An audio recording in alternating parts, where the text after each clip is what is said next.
You're listening to the Nobody's Podcast. June is Pride Month. Yes, I realize it is July, but with all the other shit going on in the world last month, Pride got lost in the shuffle, which sadly and ironically is exactly what happens to a lot of members of the LGBTQ plus community. Well, we're making amends because this week we've asked our good friend Bill Sindelar to join us to discuss his journey, Pride being difficult this year, and also different, and how we as allies to the LGBTQ community can continue the conversation all year long. Stay tuned. Hey guys, welcome back to another episode of the Nobodies. Okay, different and difficult are very, very similar words. I was gonna say, how badly do you want to redo the deep tease? I was okay with it. I felt like it was. I felt like I'm getting a little bit more comfortable on my toes like that. I know you handled it well, because old Bryce would have completely fallen apart. Well, I am crying internally right now, but that's okay. fine. It's not that big of a deal. So how are you, Annie? I'm good. How are you? It feels so weird that I haven't seen you in person in so long because I've been in Nebraska forever. I feel like at some point you're just gonna tell me you've permanently moved back there, and you're gonna mail me your key and ask me to go ship all of your stuff to you. Oh my God, there's been several times. I don't even know where my keys are, actually. Are you coming back this week? Yes. No, I'm not coming back this week. I've extended my trip further. Again? Just till the end of the month. I'm going to come back at the end of the month. Do you remember when you were going to go to Nebraska for 10 days? Yep. And now it's been, when did you go? Memorial Day?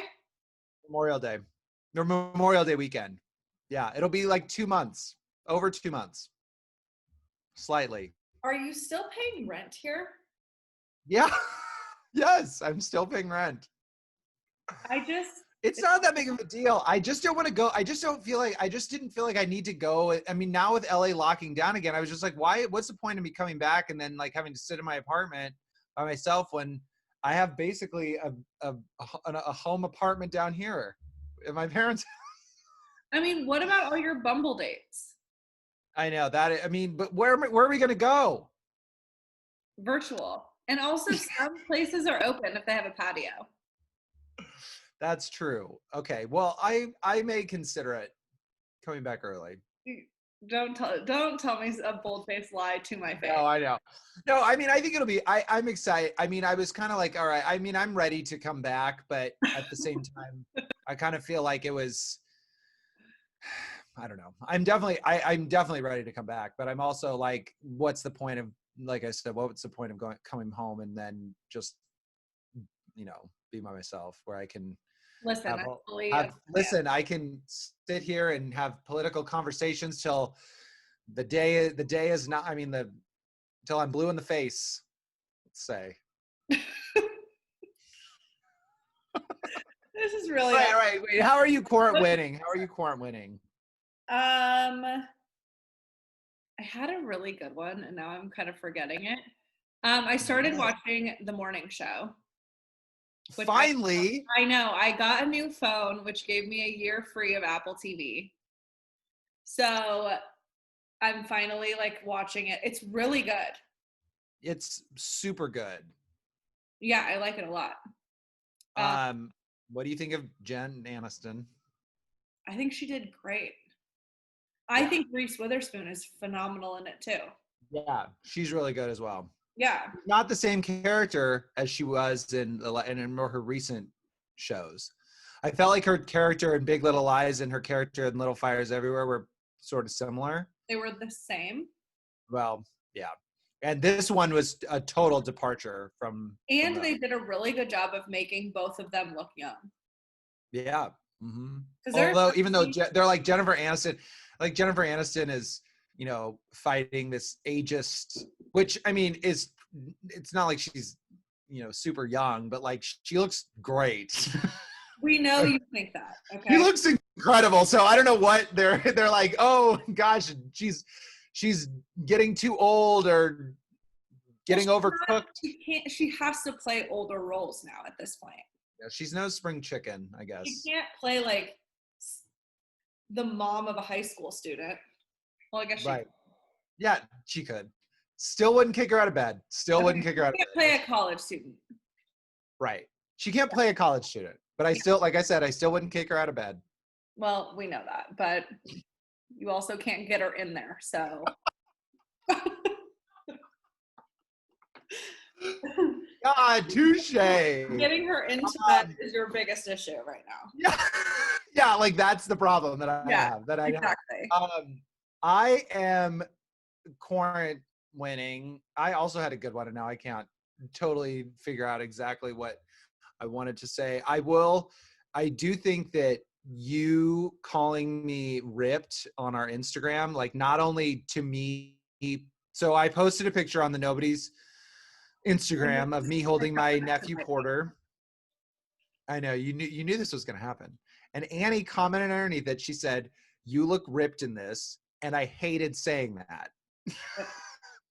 So then I naturally, as a Bryce comment, went right back and said, "That's not even my good arm." Which I honestly considered logging into our Instagram account for the first time since it started and deleting the photo. Because I mean, of course, I can't just like take a compliment. I have to take it to the 1000th degree. And this is probably going to be something we talk about on the podcast for the next 6 episodes. But I want to say thank you, first of all. And I promise that this is the only time I would bring it up. And I also want to say that I really feel like I'm making we always talk about our diets and bodies and lack of confidence, not maybe a lack of confidence, but just lack of control, enthusiasm in our bodies. And I want to say that one of my goals coming back to Nebraska, because I knew I was going to be here for an extended period of time, not this long, but I knew I was going to be here for a while. And I wanted to kind of take off the stigma because I really eat healthy in LA. And I come back to Nebraska and I go hog wild. Like, I still will stand in the mirror as I'm like eating a dessert, and I'll stand in the mirror and like be like, "You fat little piggy, you fat pig," like oink oink oink oink oink oink, "You fat piggy." That is so unhealthy. So unhealthy.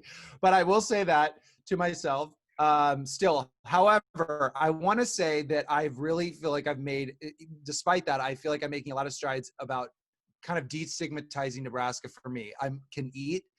I do like eat foods that I like, but I eat them, you know, I'm still doing all this stuff. I'm still working out. I'm still doing the protein shakes, the fire in the holes. I'm doing all this stuff, but I'm allowing myself to eat other things. So I'm not just, and hopefully that will translate when I get back to LA, that I can be like, "Look, you were here for an extended period of time. Your weight didn't fluctuate like insanely like you thought it would. It's all going to be good. Just keep, you know, you can eat things that maybe you didn't think you could." I hope And that's what happens. I'm happier too. I'm just happy. That doesn't surprise me. One can only be so happy when broccoli slaw makes up 75% of your diet. It's always broccoli slaw. Because I introduced you to broccoli slaw like what, 6 months ago? You did. You are the culprit. I know, but it was purely as a way to be like, here's a way to get a little bit more fiber. And you took it and made it like the base of everything you eat. It like yeah, I mean noodles for you. Yeah, well, I mean, it's, first of all, not only that, broccoli slaw is good it can be a substitute for anything. It can be a substitute for rice. It can be a substitute for noodles. It can be a substitute for, that's what I really enjoy about it, because the texture makes it. To who? Like, broccoli slaw is not a substitution for the things that make you happy. All right, fine. I get it. I do understand that. But I'm just saying that it really does it. I don't know the consistency. Wait, the consistency, is that more drinking wise? Texturally. Texturally. Yeah, I guess so. There he is. Hi, Bill.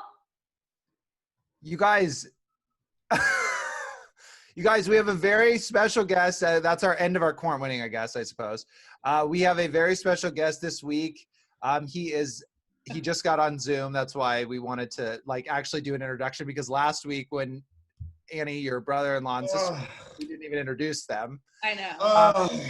So we wanted to say our guest this week is an equal rights activist, a Cleveland Browns super fan, and for the last 20 years, he has been warming up hundreds of live audiences in Hollywood on shows like you may have heard of The Voice, World of Dance, The Connors, and The Talk. So please welcome our friend, Bill Sindelar. You left out so many things. We left out so many things. I wish we had a round of applause. What are you talking about? That was a great introduction. That was the best introduction we've ever done on this podcast. That is a fact. It's very mediocre. Someone's behind you, Annie. You're about to get we're definitely putting that on the Instagram. Go ahead. Who's kissing Bryce? Oh, no one. Hey, my mom will come down here if you want her to. I can't. I wore my mask. I thought we were social distancing, and we are, but this is virtual, Bill. We're on a computer screen. I'm really angry. I know you're a little bit older than us, so I just wanted to keep that in there. First off, you all of a sudden go to Nebraska and you're a 70s porn star. What is with your mustache?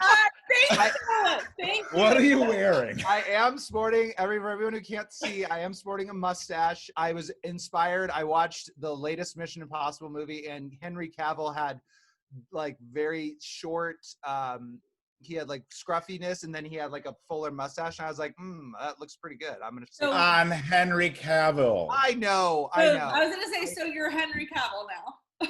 Well, I mean, I gotta move on from Bradley Cooper. For fucking real. Okay, so you guys, for those of you guys who don't know, I met Bill when we were working on The Talk. Bill, I figured out that was 8 years ago, that I've known you for 8 years. Holy shit. That's a long time. But I was working in the audience department. I know. I was working in the audience department, and Bill was, of course, doing audience warm-up, which if you guys don't really know, Bill, why don't you explain to people who may not know audience warm-up? I hate these headphones. Bryce is bossy, by the way, and I know you know this. I wanted to talk on my laptop. I'm like, I don't want to talk on my guest room. And now I have these headphones on, and I'm over here in my guest room. There's my dog. Hey, girl. I know. So what do I do? So my job on these shows is to entertain people during commercial breaks and kind of be like the host inside of a studio. So I set up, I get them ready for a show. I give them kind of permission to react. And entertain them during commercial breaks or downtime. If you see me out, please don't call me the clap guy, because that sounds like I have an STD. And I'm also not the audience fluffer, because that's a completely different profession. So I love that so much. Well, but this is what happens. So listen, I know we don't have forever, but that happened to me. That's how that happened. I literally was at the Abbey, and somebody starts yelling something, and the bartender goes, "Hey, this woman's trying to get your attention." And I'm like, "What?" And I look, and someone's screaming over the bars, "I'm hitting on a guy. Clap guy. It's the clap guy." Oh my God. And then I had to turn to the guy and go, "I really don't have an STD. She was at the show today." Well, so Annie, that's something that I wanted to tell you. So when I was working in the audience department, especially, but it was the whole time I worked at the Talk. So Bill works there. It's a 4-day, it's 4 days a week. 4 days a week. Yeah, 4 days a week. It films, and so we have these audience members who come regularly, because they do giveaways on the Talk, and people love to get free shit. So they would come, but they know Bill. They love Bill. They're interacting with him. They're like, "Hi, Bill." Bill's friends with them on Facebook. It's the funniest thing, because you get to know some of these people on some of these shows, because they just come all the time. So that's why some people do recognize you when you're like, "It's the clap guy," even though that's not what they should be calling you. But people don't know what to call me. A lot of people think I'm the one in charge, because I'm telling, kind of moving they think you're the director. And I was like, "Hey," I'm like, "You want to see my 2008 Jeep?" Yeah, no, they do. They think I'm the director. But, you have to have that person. It's because, you come to a show and people want to watch your show, and they forget they have to watch and react because otherwise we don't need them. That was the hard thing about Dancing with the Stars was like, you know, you're watching somebody throw someone up in the air and catch them on one finger and spin them around and then throw them back up in the air. And the audience is like, I cannot believe that just happened. And in my ear, there's a British guy going, applause, applause, applause, audience is applauding. And I'm like, it's because this magic just happened. So. Yeah, wow. I But know. Annie, you met Bill at his annual Christmas party, which I didn't attend and I've never heard the end of. But, For good reason. We had a great time. We did. And it was fun too to listen. See, I feel so blessed to have followed Baker and Emily. I mean, like you went from them to me. So thank you. But I loved hearing the TO stories. And that's all I'll say. Isn't My that shithead of a brother-in-law. No, well, because we had a TO story at my Christmas party. That's why. Oh, yes. And I learned all of that after my TO story. So they were just trying to be supportive of you, really. That's what it was. Yeah.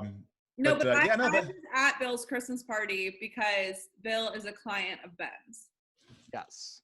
Yes, Yeah. you look great. Yeah, from here up. You look great. From here up, I look great. From here down, I look like Bryce on the golf course. No. Oh, I love that you asked me to be on the Pride episode just because you were the one talking about balls on the golf course all day yesterday. I saw you. That's true. That is but, true. My party was fun. Your sister, yeah, I work out with Ben and she had to take care of him because I Christmas aled him up. Oh yeah. Okay. So Bill, you're from Cleveland, Ohio. We have another connection. You have another connection. You're from Cleveland. You actually saw Emily at a bar, right? I mean, you ran into her. But truly one of the top 3 most embarrassing moments of my life. Well, why? Tell that. Wait, no, Emily, because I was going live with all of that situation so Bill has a denim jacket, right? No, It's denim. Wait, hold on. I'll explain it to the listeners. So basically he has a denim jacket that has Baker's face painted on the back of it. Okay. So no, Bill doesn't have a denim jacket. Oh. Bill has the jacket. Okay, I was thinking it was denim, but no, this is I vinyl, also girl. thought that it wasn't so prominent. oh yeah. So Emily, okay, so that's Baker's face, obviously. So Emily takes a photo and is like, you guys, check out this dude at the bar's jacket. And this is in our family group chat. So she sends us a photo of it and all of us are like, you have to go say something. And Ben, and I don't know if Ben, I think Ben knew that you were. No, Bryce it was me and goes, yes, it was you. You go, holy shit, Bill, is this you? And I'm like, oh my God, it is me. And on Emily's Instagram. And I had seen Emily Mayfield, Instagram. and I'm like, oh my God, I am so embarrassed. Because my brother had bought me that jacket the day before for my birthday. Oh my God, that is amazing. So then she comes up to me and approaches me, and I'm like, this is not how I wanted to meet you. It was so, but it's so embarrassing. No, it was so embarrassing. But that's the funny thing too about this whole connection is because I had no idea that Ben, I've worked out with a lot of trainers out here, and all these trainers post pictures of people, and it's like, oh, your squats are terrible or whatever. You're like, oh, get down. And then Bryce would always post these pictures, and I had torn my Achilles and I needed to get back into the gym, and I didn't want to go back to CrossFit. And then Bryce is posting these pictures of this trainer and him, and I was like, this guy's making Bryce work hard. And Bryce had also gotten into really good shape and everything. And then I was like, this guy is, I'm like, I'm going to try him out. So my first session with him, I show up because all my gear is Cleveland gear. I'm just not in the brown shirt now. Yeah, which I'm shocked about. Well, I was going to, but I thought that would have been too on the nose. Too spot. And then Ben looks at me and he goes, you're funny. And I was like, hey, we're going to be good this year. Cause this was last year. And he goes, no, you don't know. And I'm like, what? And he goes, my sister married Baker. And I was like, no. And I was so, again, another embarrassing moment in my life. No, that's incredible. I know that was such an amazing story. I mean, like that she didn't even know it was you. And I almost thought like, this is too. It was too perfect. Like, I just thought, wait a minute. Ended up sending a photo to the family after being like, check out this dude's jacket, and was like, the jacket dude is Ben's client, and we were all like dying. It was the best. Oh my God. I mean, it's really hard to embarrass me, but it's just because of my fandom for it. I mean, you know, you saw when you came to my house, Annie, all the stuff I had. Oh yeah. So then you meet somebody and then you're like wearing her husband's face on your back, and it's like, hey. That is, But I will tell you, perspective I did not think about. I did. So, I did think about that, and I love it. Well, Annie, what's the thing that don't you always say, like, or maybe it's Emily or somebody. It's like, if you have the name, if you have the name of another man on the back, is that what you say? No, it's actually Crystalia, who I yes, Crystalia. but he has a joke or talked about it on his podcast or something, where if you are a grown man and you wear the name of another man on your back, like as a jersey, that man now has permission to fuck you. Well, I have some jerseys to order. But what does it say when I have a jersey with my own name on my back? Because I do have those. There was go fuck yourself. What you can do. There were those dark periods of the Browns when I was like, I cannot get any of these players' names because they're going to be gone in a year. And so I would get Sindelar across the back, and people are like, who's that player? And I'm like, he's a center, sometimes tight end. Oh my God. Okay, well, that segues in perfectly to what we really want to talk to you about, which is just to start. I just want to start off this convo because I want to say that I feel a pretty strong connection to the LGBTQ plus community. Is that the best way to refer? I mean, I'm assuming that's the best. Well, way to at the meetings, that's what we talk about. That's how we acknowledge other people. Meetings. I mean, well, okay, but for real, like I grew up. I mean, we all grew up in the Midwest, but I grew up in the Midwest, and I was, for various reasons, I was teased or questioned for being gay or like in the closet when I was growing up. Like I had a lot of friends that were girls. I was in musicals. I dyed my hair once. Like there's several things that could be. I mean, truthfully, you're gayer than me. I'm just letting you know. Exactly. Like, really? For real. I mean, there are certain things. There's just like I just remember. Is this your coming out episode? Is this why I'm here? This is exactly why we wanted to have you on. So but I just wanted to say that I was. Here's your card. This is your card. I wanted to. I just remember really feeling like a connection to people like that, because I remember thinking even back then, like, well, I'm not, but wow, I really don't want to be. I felt even ashamed to be associated with people that were gay, which is now thinking back now is like absolutely insane. And to even be compared to someone, that's when I mean, it wasn't probably immediate, but it was shortly after that I thought, okay, I've got to be like an ally. I've got to be an ally, because if I can feel like even just a twinge of what these people are feeling, like I cannot be like silent about this. And maybe not, super vocal. I wasn't super vocal, I will say, either. But for someone to be judged and criticized and bullied for, something that they can't control especially in 2000, in our day and age, is insane. And like, I just read a statistic today that in 2019, it was a study done in 2019, that over 120,000 suicides were said to be sexual minorities. Like, that's fucking insane. And I just wanted to just say that I feel like we've been talking, Bill, Annie and I have been talking a lot about Black Lives Matter and what's happening in our country and everything. And we want to talk to you about that too. But like, I just sort of feel like we have to be support. Pride kind of got lost in the shuffle. It got bogged down because of all the other stuff that was important. Not that it was more important, but just that's what happened. And I feel like we just have to do the same thing that we're doing for them, which we need to be supportive. We need to find gay voices. We need to watch stories about gay people and movies and read books and stuff, just the same way that we're doing with the Black community.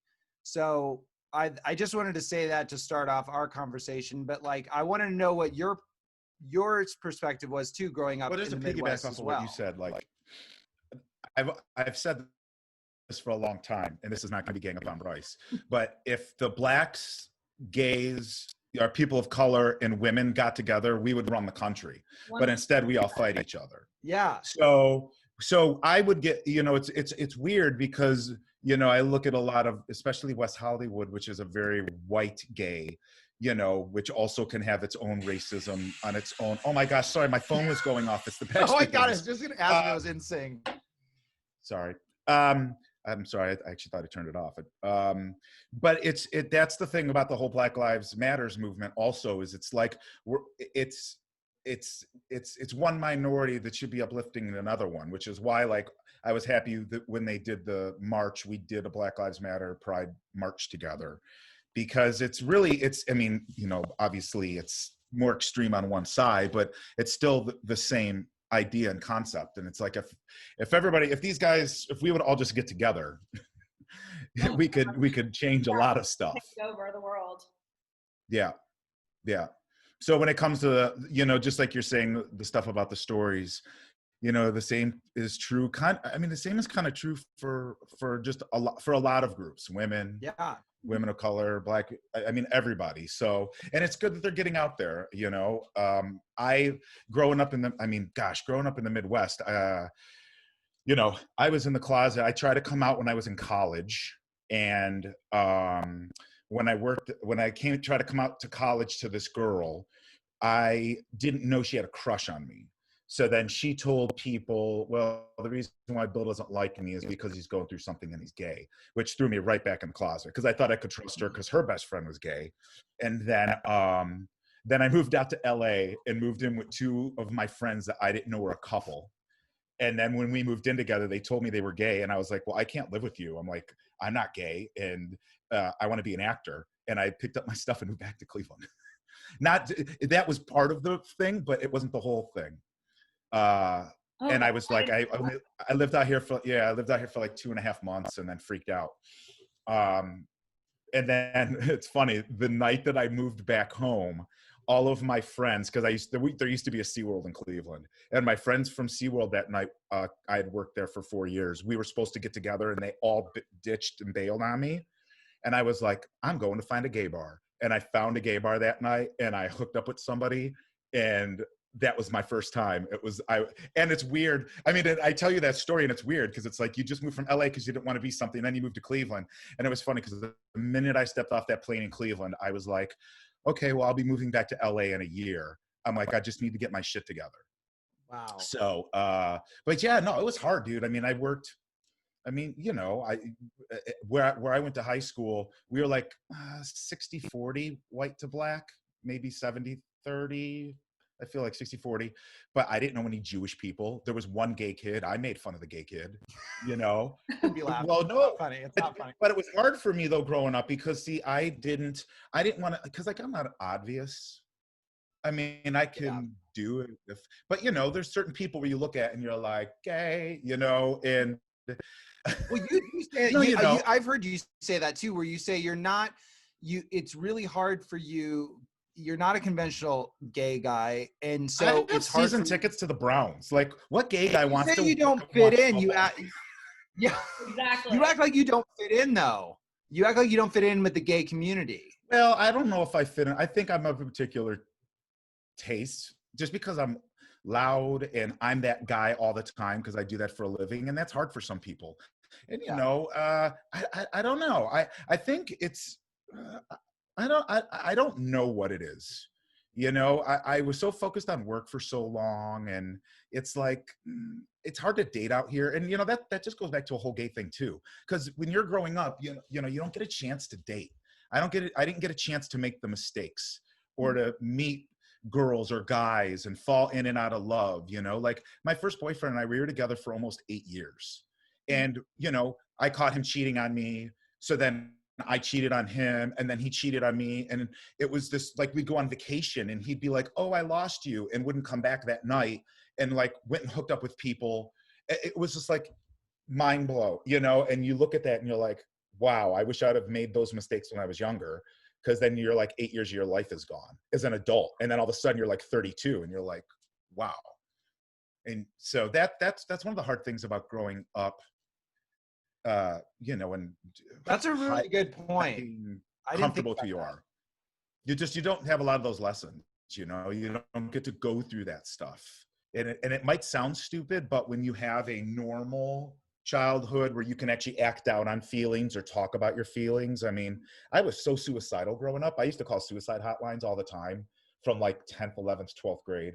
And that was the hard thing too. It's like by the time I was a senior, because I was way more into hip hop, rap, R&B, my groups of friends were definitely not like a lot of the popular people. And that was just because that's a whole other story.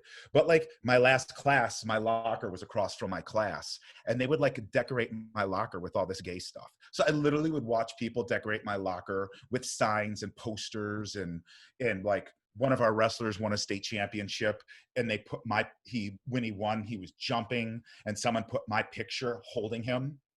And but like weird shit like that, where it's like, I bring it up only because those are those moments that like when you're a kid you see and you're like, it just makes you feel smaller and you're yeah, there's something wrong. Yeah. Oh God, please. I thought there was something wrong with me for so long, Yeah, because he wanted me to prove that I wasn't gay, and he sent her in the room for me to have sex with her. So imagine that's your first sexual experience with a woman. They got divorced. Oh, I'm shocked. So man, I mean, like I'm just saying.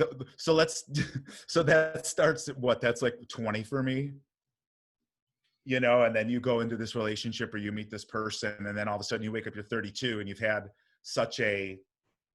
those are your experiences, Yeah, it is. It's hard when you don't have those formative years of getting shit-faced and making mistakes in college. Annie, wink, wink. I mean, it is interesting because it's like you do go through that phase, but it's just at a much later time, which there's nothing wrong with that at all. But in terms of like societal pressures and things like that, that's what makes it feel so wrong. Well, and two, it's like when you're doing that stuff when you're growing up, there still aren't those other extra layers of pressure. Like you're still meeting people socially, you're going to bars, you're in school, you're going to college, but then all of a sudden you're an adult and you're like, oh, I'm living on my own. How do I pay my bills? How do I do this? What do I do? Oh, I want to date, and my job isn't the easiest for dating either. I mean, I've been doing my job for like 20 years out here. Yeah. Well, LA in 19 general, years. like I cannot imagine dating in LA. Yeah. Did you guys know each other? You knew T before you came out here? You guys were together before that? Yeah, we've been together almost 9 years. Oh, okay. So we met when I was living in North Carolina, which is where he's from.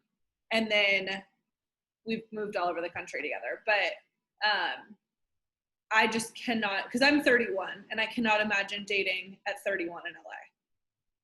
It's hard. It's the quote. I say this all the time. Everybody in LA is a 10 looking for an 11, and on a good night, you're a 6. Yeah. Yep. For real. And so you just have to meet the right person kind of at the right time. You have to be in that mindset, But it also, and this doesn't diminish anyone else living in LA doing something else, but also where in the entertainment industry, it's especially even harder because everyone does already have, if you don't have that in LA already, you definitely have it in the,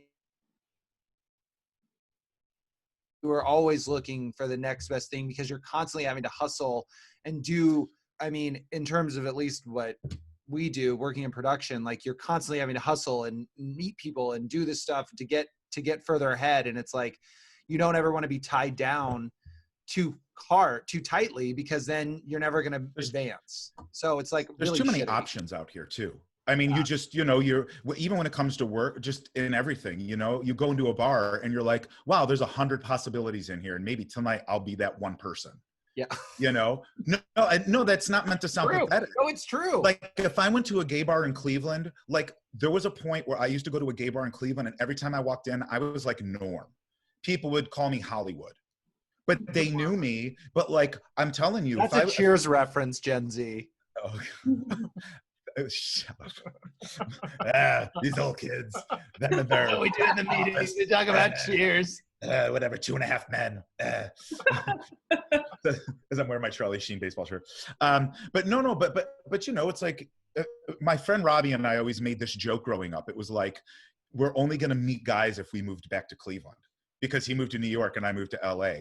And anytime I went to Cleveland, I would meet like these awesome guys. And anytime he went back there, I mean, he dated a dude for like 3 years, you know, and it was just, it's a different vibe. It's a different mentality. I don't know, you know. I mean, I think that goes for straight relationships too. I agree with that. I tell Bryce all the time that he's not rich enough to have a 23-year-old girlfriend.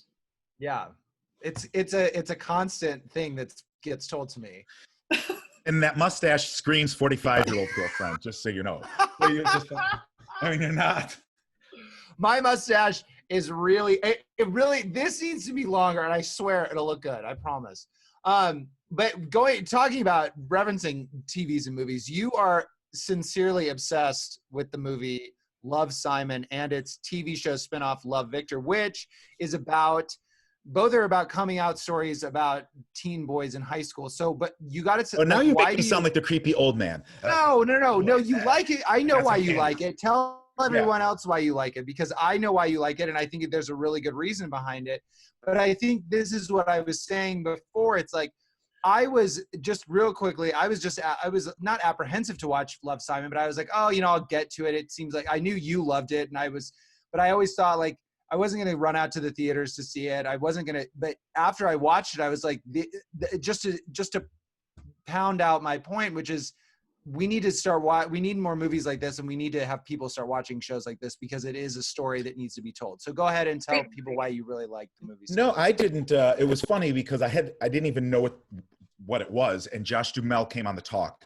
And rarely, like, if people come on, am I like, oh, I'm going to see this movie, or I already knew I'd see something. And Josh Duhamel came on, and he talked about this movie, and I was like, you know what? That sounds like a movie. I'm like, I'm going to go see it. And so I went to go see it, and it basically broke me. And I came home and like wrote for 3 hours and just was writing everything about like growing up and how hard it was, and, you know, all these experiences and things like that, and all these feelings. And it was like, and I looked at it and I was like, man, I never want a kid to feel the way I did on so many of those levels growing up. And what the thing with that movie was, is I was so happy that like this generation had something like that, because I make a joke of it, but my only reference growing up of gay guys was the Police Academy movie, where two of the cops accidentally got pushed into a gay bar in an alley. And when they went into the gay bar, all the guys were wearing leather and dancing the tango. And I thought that's what but that was my only time of ever seeing it in my life. So in my head, I'm like, oh my God, I can't relate with that. You know, and it was so weird that was like that moment for me. But again, they weren't making movies or stuff, you know. And you're talking like 80s, 90s when I've been to a gay bar where that was the scenario. Oh, it's right down the street. It's on Burbank. I know where you went.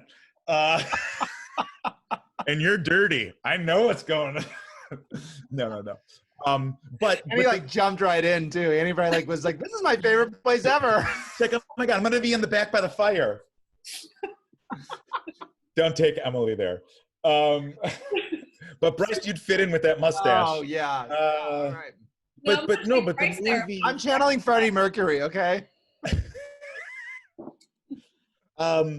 You know, it was just it had such a positive like effect on me that I was like, I rented out a theater in Cleveland. I actually contacted the director, got in touch with them. He had referred me to Fox, and I rented out this theater in Cleveland, which was not that expensive.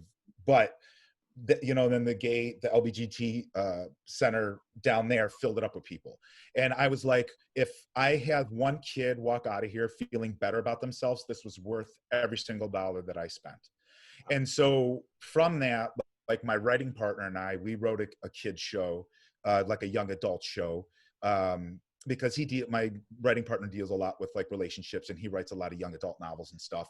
So we came up with this show, which was, you know, he wrote a book where basically it's a lot of my life in it, and everything. But I just like the movie and the show. It's so many gay movies. And it was funny because I saw this about Love Victor. A lot of people were saying this, a lot of gay guys. They're like, oh, well, when do they take their shirts off? Or like, do they have sex? And that's the one thing about all these gay movies that I had growing up was, you know, and I say growing up, even up to a couple of years ago, it was always about sex. It was never like, like Love, Simon was the first romantic comedy, like the first rom-com, you know, to where you could see it and you were like, wow, I could actually like, you know, romantic comedies aren't real. You know, I'm like 13 going on 30 is one of my favorite movies. I'm sorry, there's not a little packet of dust that you dust on somebody and you can be a different age, right? But you love it because it's a cute romantic comedy and you want people to be together. And so that was with Love, Simon. A lot of people kind of were bashing on it and they were like, oh, well, that's not real gay life. And I'm like, it's not. It's a romantic comedy. Right. You know, it's fantasy. And that's why Love, Victor's really good too, though, because it kind of takes that fantasy away and deals with the family's relationship. But it's also more meaningful. I mean, it's just a more meaningful, it's not like you said, it's not just about sex, which is like all romantic comedies are more meaningful because the people fall in love. They don't just have sex the whole time. So for me, I was just like, oh my God, like this is so great. And, you know, you romanticize about it and everything. You're like, man, I wish I would have had that growing up, or I would have had that opportunity to like, you know, like somebody and ride carnival rides with them, as stupid as that sounds. But those are those things you missed out on while I was hanging out with my friend who, we never dated, but like she wasn't technically my girlfriend, but everybody thought we were going to get married and have kids. You know, she was my girl. Yeah. I mean, I definitely, I mean, Annie, I mean, you saw the movie. I think I felt like it was really good. And I just watched it like right before I went over to your house, when we went over to your house for drinks that time. And I feel like that was like right when I watched it. And you're like, you guys were both like, you haven't seen it. Yeah, I think it's such a cute movie. And it's I mean, just to piggyback off of what you said, like the gay community is so overly sexualized. Like, you know, the stereotypes you hear and all this stuff, it's just, I think we need more of that because that's what straight people have had to look up to. It's like, we all think that life is a fairy tale because of the rom-com there. And that's just not available to the gay community, and that's bullshit. So, no, you're absolutely right. And I mean, and the thing about that movie too was, you know, so many people like, oh, it's a gay movie. Oh, this is a black movie because there's two leads that are black. And it just gets these labels, you know, and because it's like, I look at Love, Simon, I'm like, oh, well, it's not like, it's about a gay kid, but it's more about these relationships with people and the parents and how the parents deal with it and all that stuff. Mm-hmm. And, but yeah, I mean, again, this all ties into everything that's going on in the country too. It's like, if you don't have a lot of stuff growing up, then you are put in this certain box and then you think things can only be a certain way. You know, that's kind of why I think with the gay community too, there's so much, you know, there's a lot of, you know, there's a lot of promiscuous sex, and that's the way they feel loved. And even if it's just for, you know, for that short period of time, it's like, you just are like, oh, wow, I have somebody and they're there. And I'm not saying it's not like that in the straight group either, but you're dealing with a bunch of people that never were even able to be in touch with their emotions till they were like adults. Right. Oh, 100%. Wait.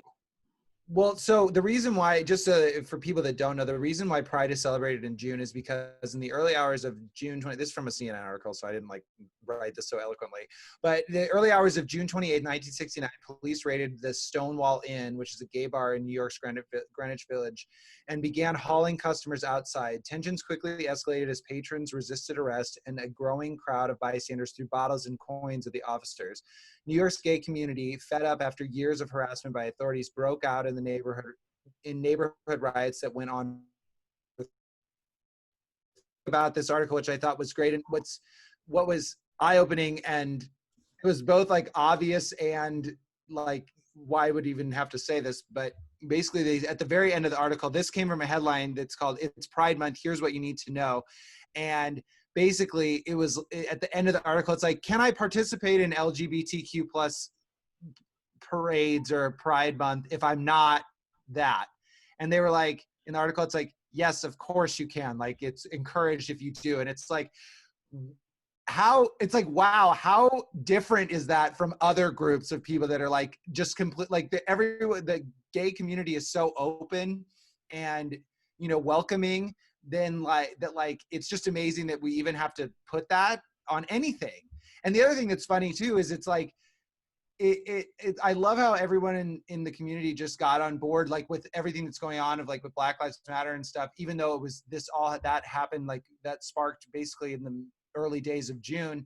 And you didn't hear anybody be like, this is celebrate us. This is our month. Like, what are you doing? You can't celebrate Black Lives Matter. Everybody just got on board where they needed to. And it's like, why can't everybody just be like that? You know? Well, all lives matter, Bryce. That's why they all do. What the hell? No, I mean, that goes back to what we were talking about at the beginning. I mean, it's, you know, their rights are my rights too. Yeah. It's all the same, because once they also start taking away Black rights, then they take away gay rights. And I mean, look what they slipped in while all this was going on. Tennessee banned gay people from adopting. Well, if your shitty straight people would stop having unprotected sex and kids they don't want, then we wouldn't be there to clean up after it. Right. Straight people Not to be suck. No, I mean, I'm just saying, like, not to be a dick. It's true. Like, No, it's true though. I like that you think that we're such horrible people that we would be bad parents, yet your people are the ones that are leaving them or doing whatever, you know? I have two friends. They adopted one kid to get him out of the house from his parents, because his parents were both like drug dealers and in and out of jail. They ended up adopting the other two brothers, and they moved, you know, and they still let the parents see them. They come back and forth, but you know, and these kids graduated. The one kid just graduated school, is going to college, and you're like, you know, it's like, Right. I don't know.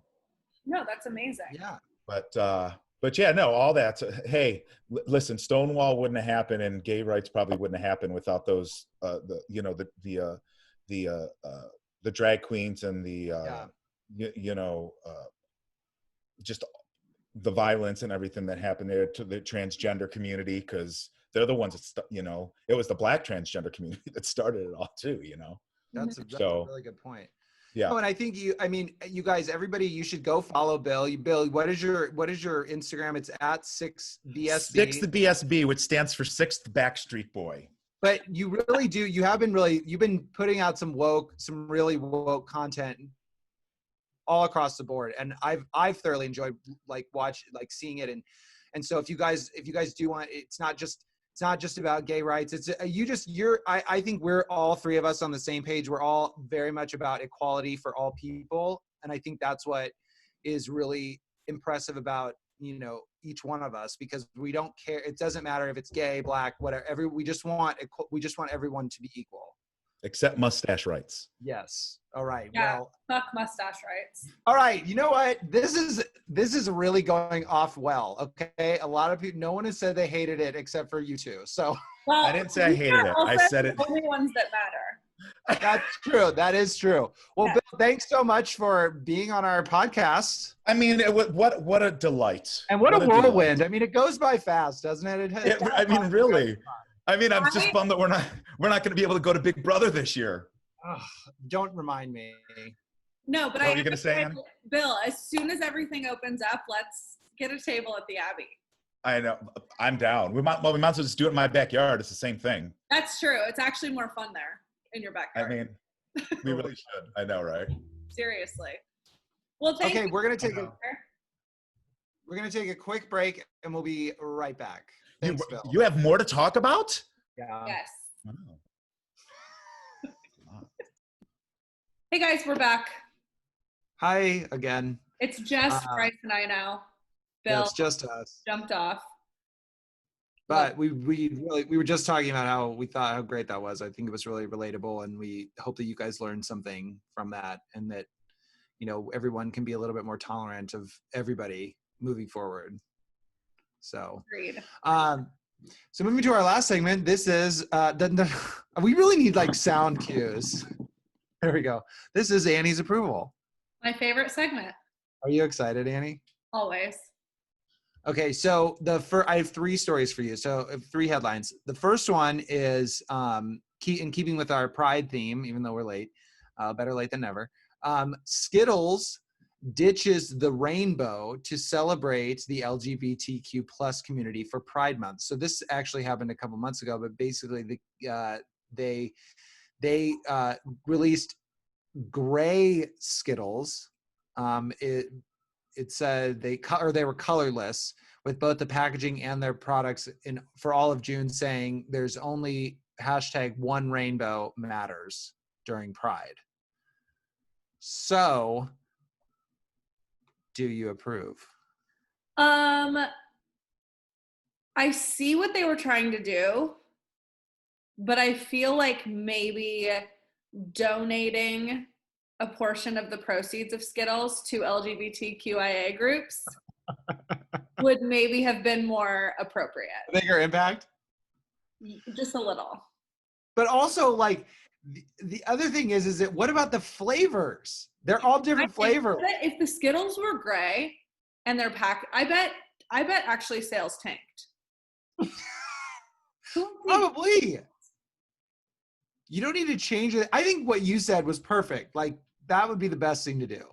25% of sales or 25% of profits in the month of June from Skittles will be donated to LGBTQIA. Because only #one rainbow matters. Yeah.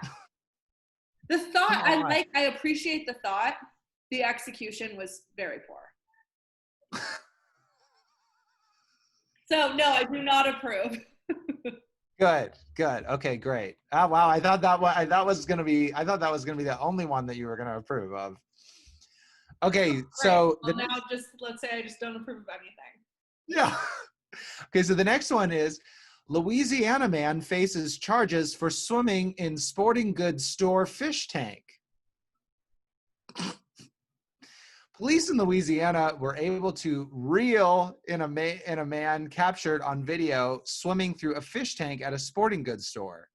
Kevin Wise, 26, told the local news station that he plunged into an indoor aquarium at a Bass Pro Shop last week to follow through on a promise he made to followers on a social media platform. Get drumroll, please, TikTok. Okay, Kevin.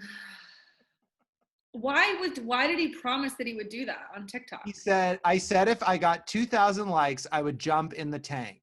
And I got way more than that and didn't want to be a liar. First of all, 2,000 likes. Reach a little higher, Kevin. Okay, Kevin, we need to have a talk about what we call standards. And you have very low ones.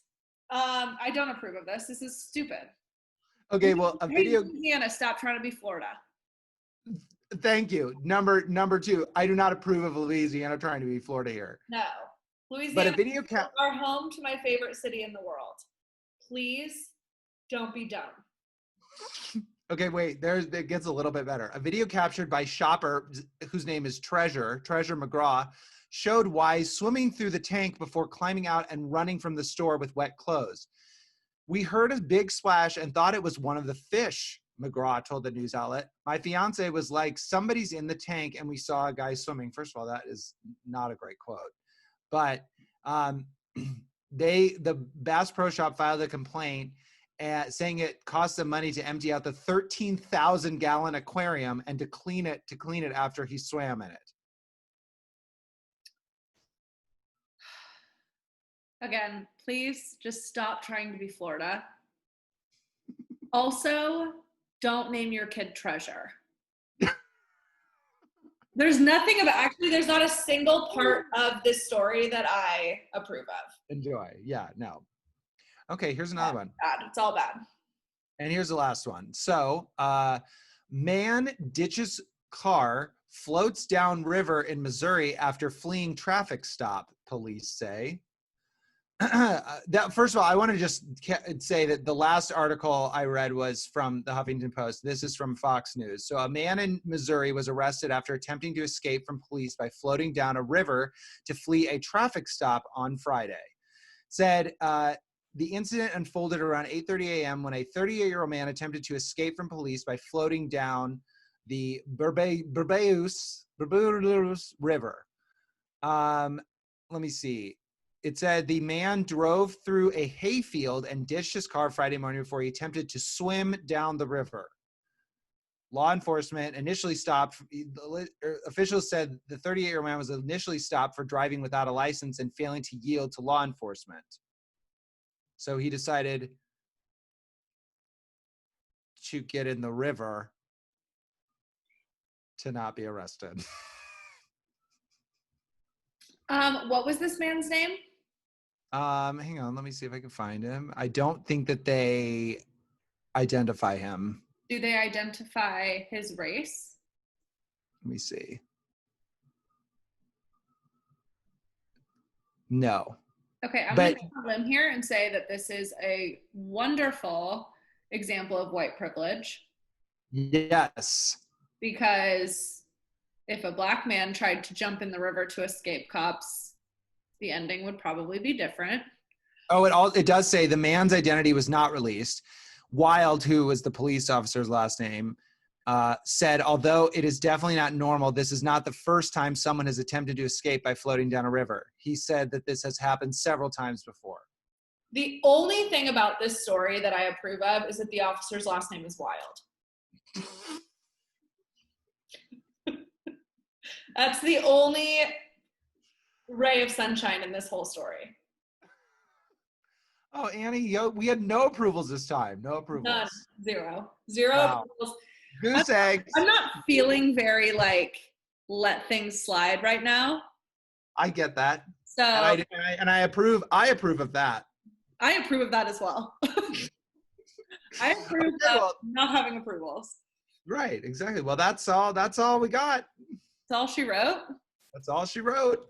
Well, thanks for putting together this episode. This was one of the ones that I truly had no idea what we were looking at. So, well, you sort of knew, but well, I knew it was about Pride, which I was obviously fully on board with. Right, right. I feel like I really let you just take it and run with it this time. Well, we talked about it earlier. We just sort of felt like this was overlooked, and we wanted to, I think it's time we put our money where our mouth is. I was gonna say, when Bill was talking about how he's like he went back to Cleveland and really got full blown.